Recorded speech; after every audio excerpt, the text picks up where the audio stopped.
Hello everyone. So in this class we will continue with clinical manifestations, laboratory diagnosis and immunoprophylaxis of rabies virus.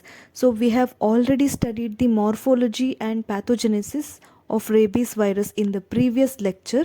So today we will continue with one by one, starting with clinical manifestations of rabies. So initially, the incubation period of rabies virus, it is prolonged and variable. So, in average, it is around 20 to 90 days. So, it may vary from 1 week to 19 years. So, incubation period means the time period between the entry of virus into the body and to the start of the initial symptoms in the patient.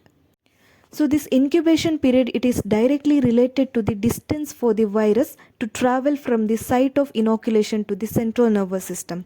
So if the dog, for example, if the infected dog is biting to the lower limb, then it takes longer time to reach till the brain, right? So if the dog bites onto the face, for example in children, if it bites to the hands or if it bites to the face, so here the incubation period will be very less. So distance from face to central nervous system is very less, right? So it depends upon the distance of the bite site to the central nervous system. So clinical spectrum of this rabies virus infection, it is basically divided into three phases.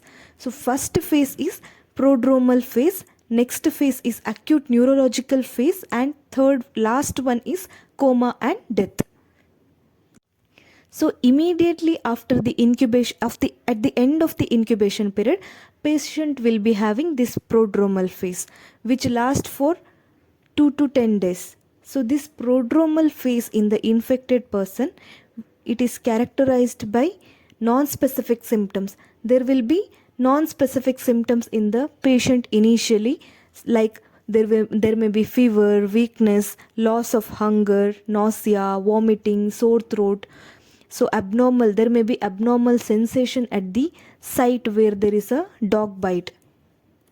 Then this is about the prodromal phase which is initially occurring. So next one is acute neurological phase, which is divided into two types. One is encephalitic type and another one is paralytic type. Here encephalitic type occurs in most of the individuals, that is 80%. Paralytic type occurs very less, that is 20%.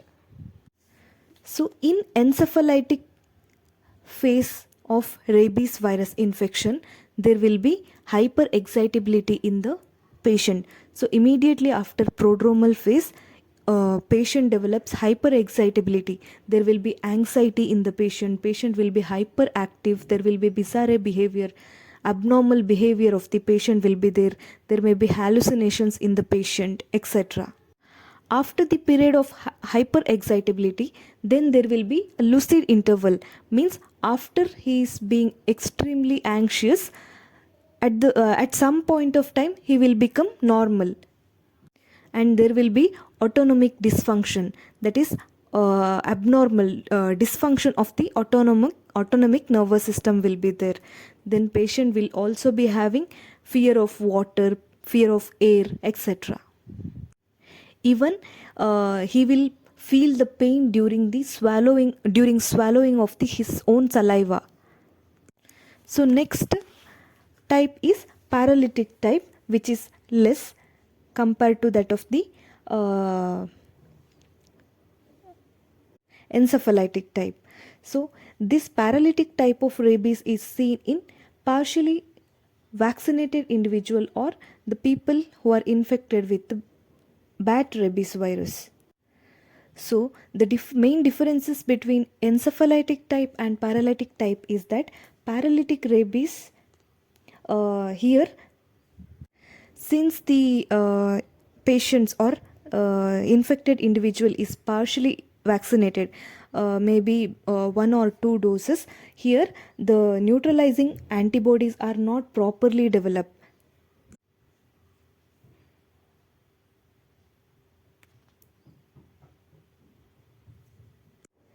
So here the virus predominantly infects the spinal cord, anterior horn cells and motor neurons rather than higher brain centers. Whereas in encephalitic type of infection, there will be rapid spread of this virus into this brain, which leads to fatal condition. So in paralytic type of rabies, there will be flaccid paralysis, which means loss of muscle tone and reflexes, which begins at the bitten limb and it progresses into quadriparesis, which means all the four limbs are weakened, and there will be facial paralysis. Here another difference is that fear of water, fear of air will not be present in paralytic type of rabies. So finally, after acute neurological phase, patient develops coma and eventually death within 14 days of infection. Maybe in case of paralytic rabies, person may survive up to 30 days because he is already partially vaccinated. But in almost all cases, recovery rate is extremely rare and patient almost dies. Then let's move on to the laboratory diagnosis of rabies. So first one is specimen collection. Since this infection is directly related to the central nervous system, we can take cerebrospinal fluid or serum sample for serological diagnosis, or corneal smears, skin biopsy from face or neck, or we can also collect saliva sample and brain biopsy after the death. And the lab diagnosis methods involves rabies antigen detection, virus isolation. So cultivation of this rabies virus from the sample by using mouse inoculation or saline inoculations. Then antibody detection from serum and CSF sample. Then RNA detection, that is molecular method by RT-PCR. Then there is also one method of detection of inclusion body, that is Negri body detection, which is very important point in rabies virus. So first one is rabies antigen detection, which is considered as the gold standard method for the diagnosis of rabies because of its high sensitivity and high specificity. So here direct immunofluorescence test is used. So here we are using specific antiviral antibody which is tagged with the fluorescent dye.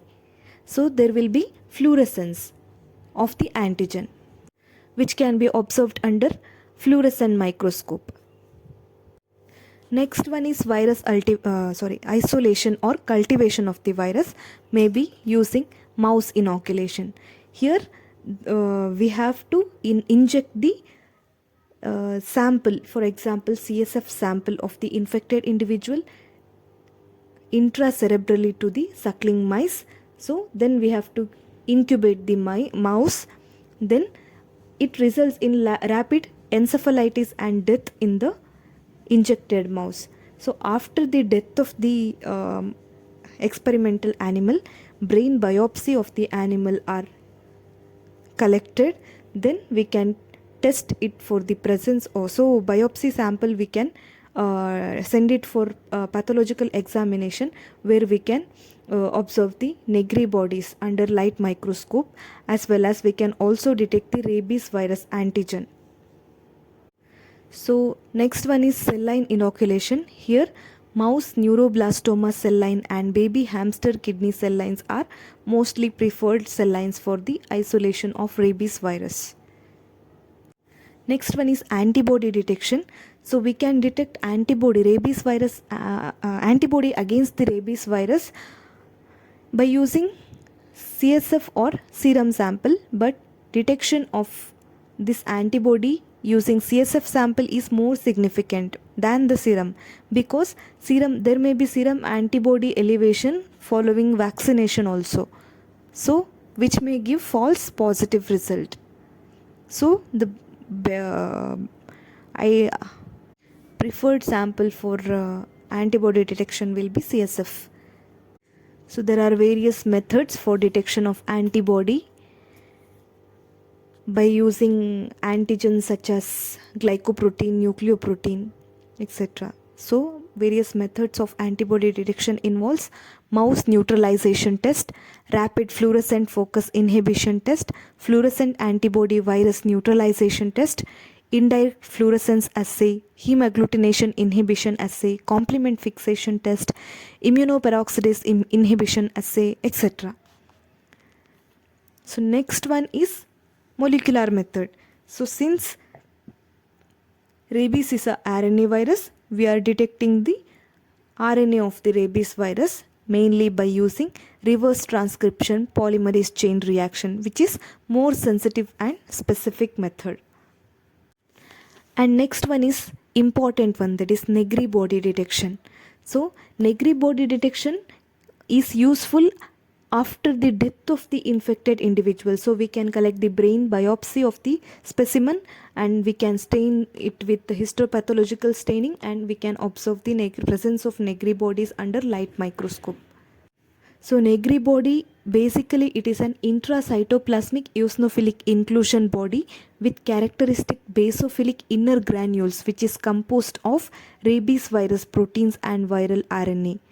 So mainly these Negri bodies are observed in Purkinje cells of cerebellum and in pyramidal neurons of the hippocampus. So we can stain it with any histopathological stain like hematoxylin and eosin stain or Sella stains to demonstrate the Negri bodies. So here you can see the picture of Negri bodies under light microscope, which is stained with the hematoxylin and eosin stain.